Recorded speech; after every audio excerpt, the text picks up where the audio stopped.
जय हिंद दोस्तों, 8वें वेतन आयोग पर बड़ा अपडेट। आज है 31 मार्च 2026, लास्ट डेट है। और लास्ट डेट है आपके सुझावों की, आपकी डिमांड की, और जो सरकार ने आपके सामने यक्ष प्रश्न रखे उनके आपने जवाब देना है। और वो प्रश्न है कि सरकार के ऊपर आर्थिक दबाव, केंद्रीय कर्मचारियों को क्या इतना वेतन और भत्ते चाहिए तो प्राइवेट सेक्टर को क्यों नहीं, डिफेंस का बजट बढ़ता जा रहा है, पेंशनर्स का मिलिट्री सर्विस पे उन्हें दी जाए या नहीं, तमाम सवालों की आज लास्ट डेट है। आप जवाब दे सकते हो क्योंकि आज है 31 मार्च 2026।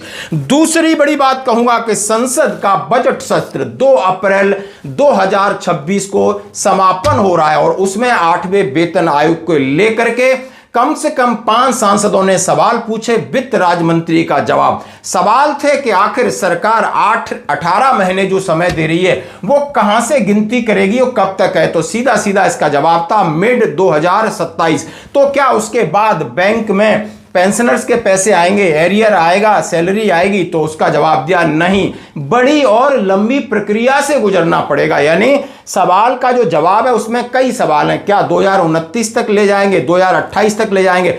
फिर सवाल तीसरा उन्होंने कहा है क्या 1 जनवरी 2026 से एरियर मिलेगा? और इस पर भी चुप्पी साधी, और चुप्पी साधने के बाद चिट्ठी लिखी जाती है national coordination committee of pensioner association, जिसके अध्यक्ष हैं शिव गोपाल मिश्रा जी और के राघवेंद्र साहब इसके जनरल सेक्रेटरी हैं और जी कुमार ट्रेजर हैं। सीधा सीधा वित्त राज्य मंत्री को नहीं, निर्मला सीतारमण जी को चिट्ठी लिखते हैं, honourable finance minister on government of India north block के लिए। और सीधा उनका हेडिंग है request for inclusion revision of pension from 1 January 2026 the terms of reference of the 8 central पे कमीशन में आपने इस बात का जिक्र नहीं किया। तो आइए दोस्तों, इन सवालों के बीच में हम जवाब खोजते हैं। आखिर आज सबसे पहले तो जेसीएम स्टाफ साइड ने 18 सवालों के जवाब दिए हैं और दूसरे और जितने AIRF ने दिए हैं, all India NPS employees federation ने कई सुझाव दिए हैं और तमाम जितने स्टेक होल्डर हैं 18 सवालों के जवाब सबने अपने अपने तरीके से दिए हैं। और जो भी हमारे पास जवाब आएंगे हम आपके साथ रखते हैं। सेना ने भी अपने तरीके से जवाब दिया है और उनके वही सवाल हैं कि वो मनसा यानी मन को टटोल रहे हैं कि सरकार कि इन लोगों के मन में क्या है और सरकार अपनी उसी तरीके से तैयारी करे कि सरकार ने रखा है कि हमारे ऊपर बजट का प्रभाव पड़ रहा है और बहुत सारे चैलेंजेस हैं और इतनी सारी हमारे पास जनसंख्या है, 2047 तक हमारा विजन लंबा है। तो आपको और आप जिस तरह काम कर रहे हो प्राइवेट सेक्टर के जो पेमेंट में उसकी तुलना की बात की है। उन्होंने तमाम बातें रखी हैं, कहा है कि डिफेंस के अंदर भी बड़ा बजट, पेंशनर्स बढ़ते जा रहे हैं, बजट बढ़ रहा है, मिलिट्री सर्विस के ऊपर भी बात की है। तमाम सवालों के जवाब सबने दिए हैं और जैसा आपने सुना होगा आगे भी हम इन सवालों के जवाब आपने रखे हो। दूसरा था कि आप मेमोरेंडम की बात की, वो 30 अप्रैल डेट है, यानी 1 महीने आगे तक आप अपना मेमोरेंडम, यानी अब आपको चाहिए क्या। पहले सरकार ने आपका मन टटोल लिया, अब आपको क्या चाहिए वो आप लिख सकते हो, अपलोड कर सकते हो, फिजिकल मीटिंग के लिए बाद में तय होगा। तो अब आइए बात करते हैं संसद की। संसद में पूछे गए सवाल, उन्होंने पूछा कि 2027 के बाद क्या होगा। तो सबसे पहले उन्होंने क्या मई 2027 में मिलेगी बढ़ी हुई सैलरी। लोकसभा में पूछे गए सवाल के लिखित जवाब में वित्त राज्य मंत्री जी ने बताया कि केंद्र सरकार ने 3 नवंबर 2025 को औपचारिक रूप से 8वें केंद्रीय वेतन आयोग का गठन कर दिया है। इसके अलावा सहमति बनी है कि आयोग को सरकारी कर्मचारियों को वेतन, भत्तों, पेंशन संबंधी सिफारिशें सौंपने के लिए 18 महीने का समय दे दिया गया है। चौधरी जी ने कहा आयोग अपने गठन के 18 महीने के भीतर केंद्र सरकार के कर्मचारियों को वेतन, भत्ते, पेंशन आदि विभिन्न मुद्दों पर अपनी सिफारिश देगा। यानी ये वेतन आयोग का काम और उसकी टाइमलाइन के बारे में बताया। इतना उनके मन में सवाल उठ क्या नवंबर 2025 से 18 महीने यानी अप्रैल 2027 तक सिफारिशों का काम पूरा हो जाएगा। तो क्या मई 2027 से बढ़ी हुई सैलरी या पेंशन शुरू हो जाएगी?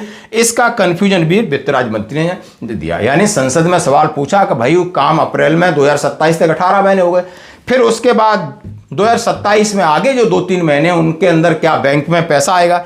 तो उन्होंने कहा है वेतन आयोग की सिफारिश सौंपने के बाद जरूरी नहीं कि अगले महीने से सैलरी पेंशन बढ़कर आए। वित्त राज्य मंत्री जी ने जवाब दिया कि सिफारिशों के वित्तीय प्रभाव की जानकारी तब मिल पाएगी जब 8वां वेतन आयोग द्वारा प्रस्तुत किया जाएगा, सरकार इन्हें स्वीकार करेगी। यानी उन्होंने स्पष्ट कर दिया कि 18 महीने की समय सीमा केवल सिफारिश के लिए और सिफारिशों के बाद सरकार अपने तरीके से उसके ऊपर काम करेगी। तो फिर क्या उन्होंने कहा है सैलरी में बढ़ोतरी कब से लागू होगी? ताजा अपडेट के अनुसार संशोधित वेतन 1 जनवरी 2026 से उम्मीद है, हालांकि अंतिम निर्णय इसके ऊपर सरकार लेगी। इंडिया टुडे ने Jain ji CFO founder CA Manish Mishra ने बताया कि कागज पर तो जनवरी 2026 से प्रभावी है, लेकिन व्यवहारिक रूप से पता नहीं सरकार कब से लागू करेगी, एरियर देगी या नहीं देगी, और इस तरीके की उन्होंने भ्रांति का रखा कि सरकार के मन में कुछ और है। दूसरा मैं बात करूंगा प्रतीक वैद्य जी ने, जो कि कर्मा मैनेजमेंट ग्लोबल काउंसल्टिंग सॉल्यूशंस के MD हैं। उन्होंने बताया कि 6वां वेतन आयोग का जो तरीका था, फॉर्मेट था, सिफारिश थी, घोषणा थी, एकदम बहुत आइडियल थी। 40% का फायदा हुआ था केंद्रीय कर्मचारी पेंशनर्स को। 7वें वेतन आयोग में समीक्षा बहुत काम चला, लेकिन लगभग आप समझ सकते हो कि बहुत कम फायदा हुआ और सरकार ने अपने हिसाब से मैनेज किया। लेकिन 6वें वेतन आयोग में जो सिफारिश की गई थी उसको लागू किया गया। अब मैं बात करूंगा 8वें वेतन आयोग के संबंध में। 18 प्रश्न के जवाब MyGov पोर्टल पर अपलोड करने की आज 31 मार्च यानी आज लास्ट डेट है, आप कर सकते हो, यदि आपके विचार है। अब मैं बात करूंगा ये जो यक्ष प्रश्न है इसके ऊपर आप अपनी राय जरूर देना है। क्या सरकार इस बात को लेकर कहीं ना कहीं कुछ छुपा रही है कि 1 जनवरी 2026 से ही वो 8वें वेतन आयोग का यानी जो इफेक्टिव है उसका एरियर वो देगी? जैसा कि हम सभी जानते हैं कि सिर्फ पे का एरियर अभी तक मिलता है, अलाउंसेस का एरियर सरकार नहीं देती है। 2-2.5 साल इसलिए खींचती है, ये बात पक्की, तो उसको पैसे की बचत होती है। अब सरकार के मन में ये सवाल है, या सरकार ने कहीं भी टर्म्स ऑफ रेफरेंस में इसको घोषणा नहीं की कि 1 जनवरी 2026 से, पहली बात तो ये क्लियर है। इसको लेकर पेंशनभोगी संघों की चिंता जग जाहिर है। उन्होंने वित्त मंत्री साहिबा को यह चिट्ठी लिखी है। हम आपके शुक्रगुजार हैं कि 8वां वेतन आयोग का टर्म्स ऑफ रेफरेंस 3 नवंबर को आपने जारी कर दिया। हम आदरपूर्वक कहना चाहते हैं कि पेंशनर्स के लिए एक डिफर्ड वेज है, उन कर्मचारियों के लिए सोशियो इकोनॉमिक सिक्योरिटी का तरीका। अब इन्होंने पेंशनर की चिंता बताई, तो कहीं ऐसा तो नहीं लग रहा है कि केंद्रीय कर्मचारी हैं उनको मिले और पेंशनर्स को ना मिले? इस लेटर से यही लिख रहा हूं, लिखने वाले शिव गोपाल मिश्रा जी हैं, JCM स्टाफ साइड के महासचिव हैं, तो लेटर का वेटेज भी है और उन्होंने जो चिंताएं दी हैं वो हम सब की चिंताएं। अब उन्होंने कहा लंबे समय तक हमने सर्विस दिया है, माननीय सुप्रीम कोर्ट कहते हैं पेंशन कोई इनाम नहीं है, ये हमारा पूरा लाइफ हमने सरकार के साथ किया, ये हमारा हक है। तो 8 सेंट्रल पे कमीशन बनने और काम करने के साथ जरूरी है कि सेंट्रल गवर्नमेंट के पेंशन और फैमिली पेंशनों के हितों को ठीक से रक्षा की जाए।